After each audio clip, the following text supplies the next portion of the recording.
लंबे समय के बाद बाड़मेर में सामान्य स्थिति बहाल हो गई है।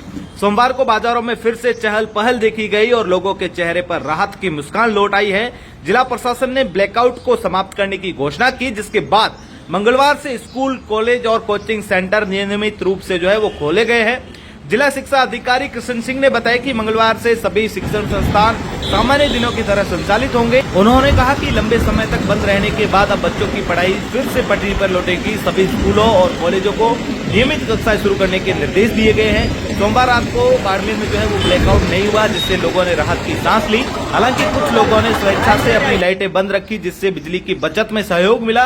यह कदम स्थानीय प्रशासन की अपील और जागरूकता का परिणाम माना जा रहा है। जिला कलेक्टर टीना डाबी ने बताया कि सोमवार को आयोजित समीक्षा बैठक में ब्लैकआउट को समाप्त करने का निर्णय लिया गया है। उन्होंने कहा है कि बाड़मेर में अब पूर्व की भांति सामान्य हालात बहाल हो गए हैं। सभी शिक्षण संस्थान खुले गए हैं और बाजारों में भी वो रौनक लौट आई है। प्रशासन स्थिति पर लगातार नजर बनाए हुए है।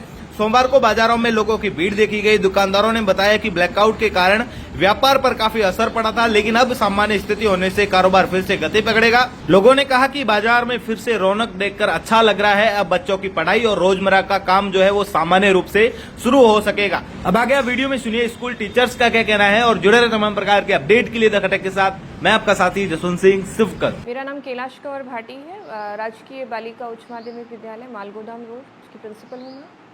मैम अभी फ़िलहाल जब सरकार का आदेश आया, स्कूल बंद और कॉलेज बंद, सब बंद था, वापस आज रीओपन हुआ है, तो किस तरह से बच्चे को मैनेजमेंट कर रहे हैं और एग्ज़ाम की क्या प्रक्रिया रहेगी? इसमें सर काफ़ी मुश्किल हो रहा है हमारे लिए, क्योंकि रात को ही सूचना आई थी वापस स्थितियाँ सामान्य होने की। कलेक्टर मैडम का आदेश आया था।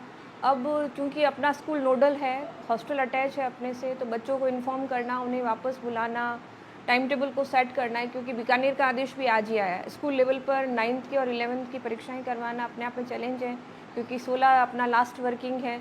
तब तक हमें रिजल्ट भी अनाउंस करने हैं और एग्ज़ाम्स भी लेने हैं, लेकिन हम पूरी कोशिश कर रहे हैं। बच्चों को हमने सूचित कर दिया है और कल जहाँ तक होगा, कल और परसों में हम एग्ज़ाम करवा दें। तो मैम कल जो एग्ज़ाम आप बता रहे हैं, कौन कौन सी क्लास के बच्चों के कलेक्शन? 9th का SST का बाकी था और 11th क्लास में आर्ट्स के अंदर हिस्ट्री बाकी था और साइंस में केमिस्ट्री का और कॉमर्स के अंदर व्यवसाय अध्ययन का, इंग्लिश लिटरेचर। तो दोनों पारी के अंदर हम एग्ज़ाम कंडक्ट करवा के 11th के बच्चों का कल ही एग्ज़ाम ले लेंगे। और वापस कैसे रीशेड्यूल हो रहा है और रीशेड्यूल में क्या क्वेश्चन आए? बच्चे बहुत कंफ्यूज रहे, लगातार उनके मैसेजेस आते रहे कि एग्ज़ाम होगा नहीं होगा। तो रात को हमने व्हाट्सएप ग्रुप के माध्यम से बच्चों के जो भी कंसेप्ट हैं उनके कंफ्यूज को क्लियर किया, बच्चों को बताया, पेरेंट्स को सूचित किया। मोस्ट प्रोबेबली बच्चे आ ही जाएंगे, कोशिश करेंगे। बंद थे स्कूल, तो इस दरमियान आपका कम्युनिकेशन बच्चों से या बच्चों के पेरेंट्स से होता था वाया कॉल या मैसेज? व्हाट्सएप मैसेज, जो ग्रुप्स बने हुए हैं बच्चों के, उसके माध्यम से हम बच्चों को मैसेज करवाते हैं। तो इस दरमियान एजुकेशन को लेकर अगर मैं बात करूँ, तो उनकी शिक्षा से आप बराबर जुड़े हुए थे, अपडेट कर रहे थे डेली बेसिस पे? बच्चों को हम बता रहे थे कि उन्हें लगातार जुड़े हुए रहना है, क्योंकि 16 मई लास्ट वर्किंग है, तो एग्ज़ाम एनी हाउ हमें इसी डेट में ही करवाना था। तो बच्चों को कहा था कि तुम्हें कनेक्ट रहना है, किसी भी स्थिति में छोड़ना नहीं है। और तैयारी चलती रहेगी। बिल्कुल बिल्कुल। मेरा नाम गोविंदास गर्ग है। ये महात्मा गांधी राजकीय विद्यालय नंबर 1 मालगोदाम रोड पे स्थित है।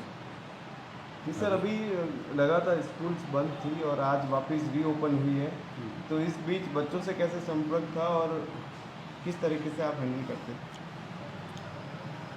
सभी कक्षाओं के स्कूल में ग्रुप बने हुए हैं और उन ग्रुप के माध्यम से सभी बच्चों से हमारा निरंतर संवाद चलता है और छोटी मोटी कोई भी जानकारी है वो हम ग्रुप के माध्यम से शेयर भी करते हैं। और सारे जो पेरेंट्स हैं उनके नंबर, उनके पास में क्लास टीचर के नंबर, मेरे नंबर है, तो कोई भी सूचना है वो पेरेंट्स हमारे को सीधा भी फ़ोन करते हैं और ग्रुप के माध्यम से, जो ग्रुप चलाते हैं वो ग्रुप के माध्यम से सूचित रहते हैं। तो सर अभी एग्ज़ाम कौन कौन से बाकी है और कब होने वाले हैं?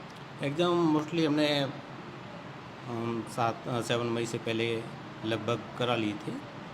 कुछ 2 एग्ज़ाम रह रहे थे, 6 और 7 में एक एग्ज़ाम बाकी था, जो अभी आज ही कल ही हमने बच्चों को कह दिया था आने के लिए और सभी बच्चे आ चुके हैं। उनका एग्ज़ाम अभी कनेक्ट हो रहा है और क्लास 9th के 2 एग्ज़ाम बाकी थे। एक एग्ज़ाम उनका भी अभी आज कनेक्ट हो रहा है और स्कूली लेवल पे लेने हैं और एक उनका बकाया रहेगा, वो कल होगा। और अभी 16 मई को हमारा रिजल्ट का प्रोसेस है वो कंप्लीट हो जाएगा। जैसे 16 मई लास्ट वर्किंग डे है, उससे पहले पहले एग्ज़ाम करवाना है।